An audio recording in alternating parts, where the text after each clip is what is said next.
U.S.-China worsening battle. Escalating tensions between China and the United States over the coronavirus are shaping the superpower rivalry in a unique fashion at the time of the pandemic. The bellicose rhetoric between the two superpowers is affecting a wide range of international issues, from feud in World Health Organization to a globally harmful trade war, as well as politics in Taiwan. President Donald Trump has even started to undermine his own achievement, the trade deal with Beijing. You know, we did this great deal with China. They have to buy billions and billions of dollars of product, farm product and other product. And it was very exciting, one of the biggest deals ever made. Actually, not as big as the USMCA, which surprises people, but it could have been bigger over a period of time because the potential there is just beginning, in a sense. And it was very exciting. But once the virus came in, once the plague, as I call it, came in, I said, how did they let that happen? How did they let that happen? The president has been bragging about his trade deal with China, as well as friendship with his Chinese counterpart, Xi Jinping. But with the COVID-19 taking a heavy toll on the U.S. population and the economy, the administration is looking for a way to escape mounting criticism. The U.S. obviously is using the coronavirus pandemic to further its own agenda, which is to target China in their ongoing contention. Of course, China doesn't want any part of it. China wants to maintain normal diplomatic, economic, and other relations with both the U.S. and its other partners throughout the world, in Europe, Africa, and Latin America, wherever. And this whole sort of contention between the U.S. and China has been initiated by the U.S. alone. President Trump appears to be on course for collision with Beijing, as he keeps making his anti-China stance increasingly harsher, in part to promote his 2020 campaign and evade ramifications of his administration's poor coronavirus response. Well, China, you tell me about it. You think they're right numbers? Do you think China's giving the right number? I don't think so.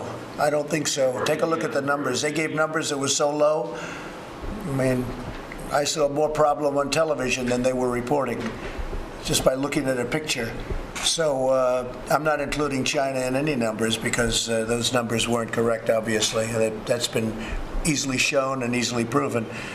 If continued unaltered, the strategic rivalry is on the rise, and its repercussions will harm the whole world. As the relations between the United States and China keep sinking to new lows, there are concerns in the U.S. that China may be trying to seize the moment to overtake America, a prophecy long deemed evident that may be prone to speeding up thanks to the pandemic today. Whereas China is basically reacting to the attacks launched by the U.S. and some of its allies, particularly amongst the Anglo-American Five Eyes alliance of, the U.S., England, Canada, Australia, and New Zealand.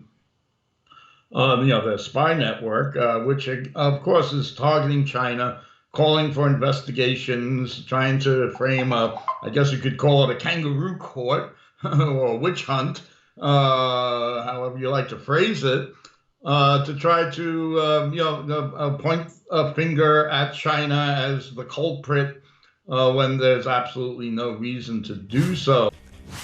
With the global nemesis grappling with COVID-19, the economy is looking bad for both Beijing and Washington as they vie for the role of the world leader.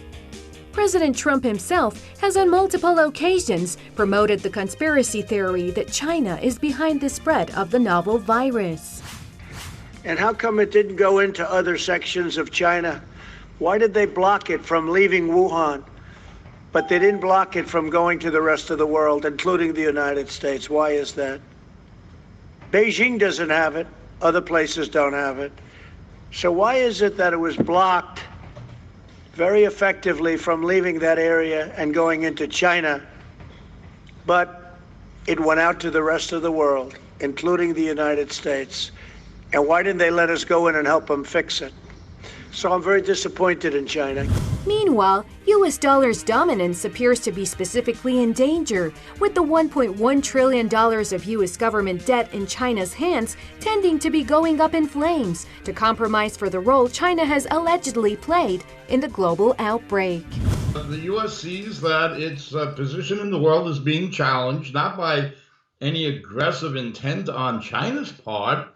It's just that China's going about developing its own economy and reaching out to the rest of the world, providing opportunities for other nations to emulate some of China's developmental strategies and contributing in that respect to world peace and stability.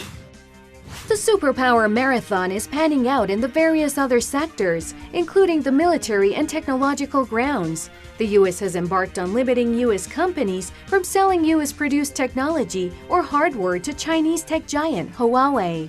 What is your immediate plan to mitigate the impact of these new curbs being put in place by the U.S. government? Well, we are working through it to determine what we have to do, what our priorities need to be, how it might affect our products. And that's going to be worked out over time. What's very clear, though, is that last year, Huawei bought over $12 billion worth of non-sensitive technology from American companies. Yesterday, the White House press secretary said this effort's going to help maintain the competitive advantage of the United States. I'd love to see the competitive advantage of the U.S. maintained, but blocking us will hurt the American semiconductor industry and hurt them permanently. And that's not going to help the competitiveness of the U.S. By tightening export controls on the Chinese telecoms group and its suppliers, the U.S. is raising tensions with Beijing even further. Washington has accused the company of using American technology in its semiconductor designs, which have been subject to export controls since 2019. From 5G to artificial intelligence, the two countries appear to beg taking the advantage to use COVID-19 to take the upper hand. They basically want to develop their country and give their people a better standard of living. They want to develop their science and technology, so it's a leading force in the world. Well, what's wrong with that? Tensions also continue in the South China Sea, with unsafe run-ins regularly taking place between the U.S. and Chinese military. With Washington's provocations in the South China Sea through what it calls freedom of navigation operations, the Chinese military is regularly driven to react. U.S. pushes back on China in South China Sea. While China may have recently stolen a pandemic march in the contested South China Sea, the United States is pushing back with a countervailing show of force to underscore its commitment to the maritime region's security.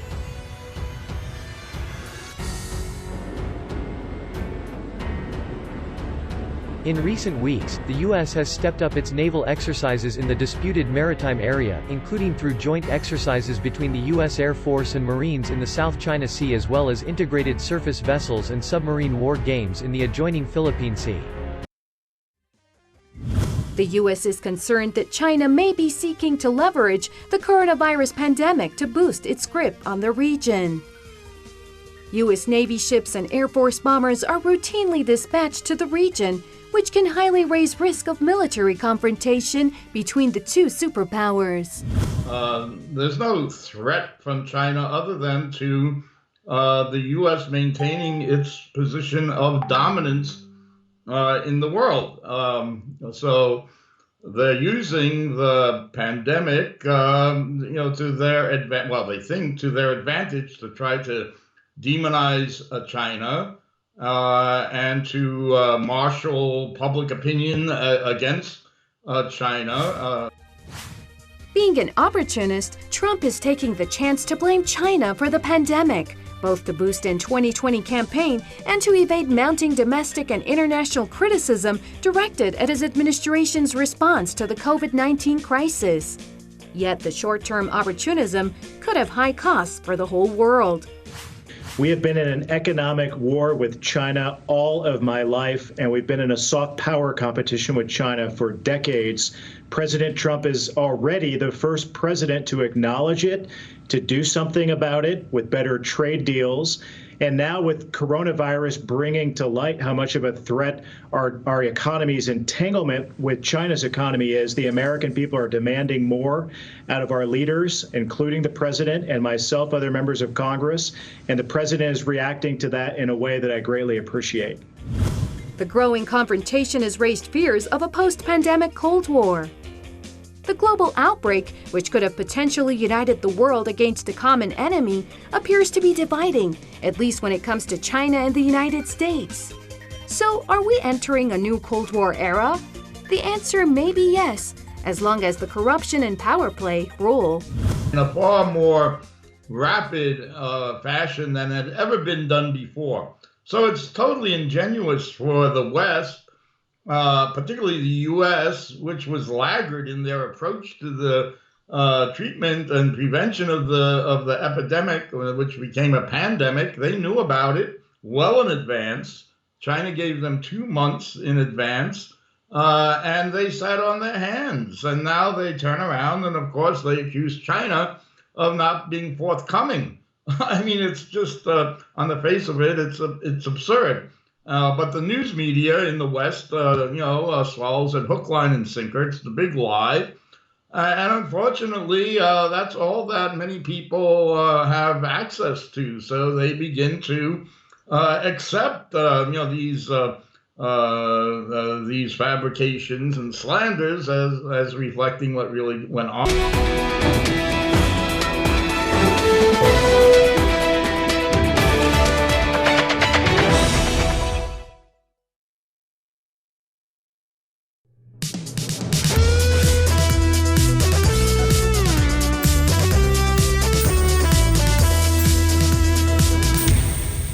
U.S. hatred of allies. With Trump at helm, the United States government is insanely raising tensions, and not just with China. The administration's malignant campaign against Iran is another example. Although it has failed to bring the Islamic Republic to its knees, despite battling the coronavirus pandemic and the increasing sanctions brutally imposed by the U.S. every now and then. Iran doesn't export very much oil, and the price of oil has gone down so much that it really doesn't mean much. And this actually, one of the ironies is that the sanctions that the Americans have imposed has detached Iran from the global economy. And so this crisis that is developing across the world really hasn't affected Iran much. And since the United States has denied the ability to export most of its oil, the collapse of oil prices doesn't affect Iran either. The U.S. new indications that it might hamper with Iranian fuel tankers to Venezuela are particularly outrageous. It would be illegal for the U.S. Navy, for example, to embark on intercepting the Iranian vessels sailing through the Atlantic Ocean. There's absolutely no legal justification. One would hope that it would be a quote-unquote rock bottom moment, in that finally people in the U.S. would begin to wake up and see that this nation, unprovoked aggression, these campaigns of hunger go against everything that we actually stand for in the United States.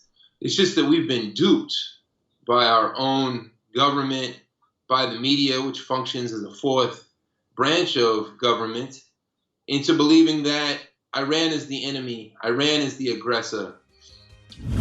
Despite U.S. sanctions targeting both Tehran and Caracas, Iran is shipping gasoline to Venezuela, whose oil industry and refining capacity have been a victim of the U.S. pressure. On the other hand, the U.S. has imposed an embargo on Venezuela, meaning it cannot see the large consignments of gasoline reach the government of President Nicolas Maduro, whom Washington consider illegitimate. Bringing in planes, one of which includes one to put Maduro on and take him back to the United States. Because I didn't feel that that was the case, I was helping Venezuelans take back control of their country. And the instructions that I received from Jordan was to ensure that we took control of an airport for safe passage for Maduro and receiving of airplanes. Apart from being normal trade, the Venezuela-bound ship's voyage is a symbolic manifesto, decrying the U.S. hegemony across the globe. The U.S. might take some action or not. In either case, Tehran stands ready to defend its interests in the worst-case scenario. At a time that the United Nations and churches and the people of the world are warning against a potential epidemic of hunger, of renewed hunger because of the coronavirus, the United States is criminally and illegally ratcheting up sanctions against any country that doesn't do its bidding. So in many ways, Venezuela is the Iran of Latin America, and Iran is the Venezuela of the Middle East and Asia. So it's a natural alliance between these two countries. It's very natural that they would trade on mutually beneficial terms. Such American adventurism could even end up in direct confrontation between Iran and the U.S., although Tehran has vowed a firm response to any U.S. aggression. Tehran has warned both through the UN and Switzerland that possible confrontation, this time in the Western Hemisphere, is illegal, dangerous, and provocative. The people of each country, I think, have every right to trade with each other. And I know that Venezuela is desperate because of the sanctions that the U.S. has put on them. And it's really Iran and Venezuela's rights as sovereign states to trade with whomever they want to trade with. Tehran says it won't give in.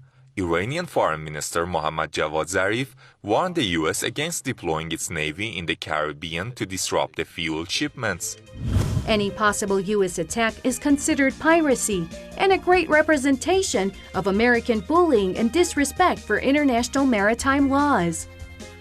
Iran has vowed an immediate and firm response to any harassment. With the tankers sailing through international waters, Tehran reserves the right to defend them and retaliate against any violation. This could trigger a major global conflict because Iran is not alone. Every blockaded, sanctioned country in the world can relate to Iran. Every oppressed, exploited, colonized country in the world can relate to Iran. So a victory for Iran against U.S. war designs, against the U.S. blockade, is a victory for humanity. And Iran, with its 80 million people in its diaspora, has every right to organize its economy and its healthcare system in the most effective way, especially at the height of this global pandemic. The reportedly 5 Iranian-flagged tankers' voyage comes amid unconfirmed reports that the U.S. Navy has deployed forces to the Caribbean. Yet deployment of forces to the region could have a high cost for Washington, as it could significantly raise tensions with Tehran. Iran's foreign minister submitted a complaint to the United Nations on Sunday, warning that any attempts to disrupt the transfer of oil to Venezuela would be seen as illegal and a form of piracy, and the U.S. would be responsible for the consequences. A spokesperson for Iran's foreign ministry doubled down, arguing that the U.S. cannot dictate the placement of Iran's oil tankers around the world. What Americans stated regarding our oil tankers in various locations around the world is illegal and shameful. If they make any move against this free and legitimate sailing of our ships, they will definitely face reaction by the Islamic Republic of Iran. The U.S. has always taken issue with the friendship between Tehran and Caracas, making it challenging for administration officials to get along with the legal trade between the two. Venezuela, on the other hand, is tackling U.S. attempts to destabilize its government in favor of opposition leader Juan Guaido, who Washington wrongfully recognizes as the legitimate president. The victory for oppressed people. Ernesto Che Guevara had that famous slogan when he said, "We want 1, 2, 3, many Vietnams against imperialism." And he was paying tribute to the steadfastness, the resistance, the unity of the Vietnamese people who historically defeated U.S. empire in Southeast Asia and across the world. So a victory for the Iranian people is a victory for all of humanity, and likewise for the Venezuelan people. At the helm of the U.S. bullying machine is Mike Pompeo, who is notorious for his anti-Iran sentiments. Led by the former CIA chief, the U.S. anti-Iran campaign seeks to renew a UN arms embargo, which is supposed to be lifted later this year under the nuclear deal that the Trump administration has quit. We hope that as we approach this big demarcation that occurs in October, the very missiles that put American lives at risk in Iraq and the very missiles that fell on Saudi Aramco can be lawfully sold by China or Russia to Iran come October of this year. This is consistent with the JCPOA. This is the fundamental failing. Iran will be free to buy conventional weapon systems from any willing seller come October of this year, just a handful of years after this ridiculous nuclear deal. Using a snapback mechanism within the deal to bypass possible vetoes by Russia and China reveals the depth of U.S. double standards, as Trump has clearly withdrawn Washington from the Joint Comprehensive Plan of Action. The U.S. also keeps sanctioning Iran on different pretexts, such as allegations of human rights violations repeatedly dismissed by Tehran. One would hope that it would be a quote-unquote rock bottom moment in that finally people in the U.S. would begin to wake up and see that this naked aggression, aggression, these campaigns of hunger go against everything that we actually stand for in the United States. It's just that we've been duped by our own government, by the media, which functions as a fourth branch of government. With Iran's defensive might increasingly growing, the question remains, does it make sense for the Trump administration to escalate tensions with Tehran and Caracas even further? It makes no sense from the perspective of people, the 99.9% of us who believe in peace. But for those who seek to recolonize these are regions that were colonized by the empire and later on U.S. Neocolonialism in the case of Iran, colonized by the British Empire, and later on the U.S. through quote-unquote indirect rule. So it does make sense to them, because if you look at the booty, the prize that Iran represents, this is one of the richest countries in the world in terms. The U.S. anti-Iran approach is further isolating the U.S. among its own allies, who fear that raising tensions with Tehran could end up in direct confrontation between the two. Ever since Trump took power, European leaders are worried that his miscalculations and lack of leadership could push the world towards a major war.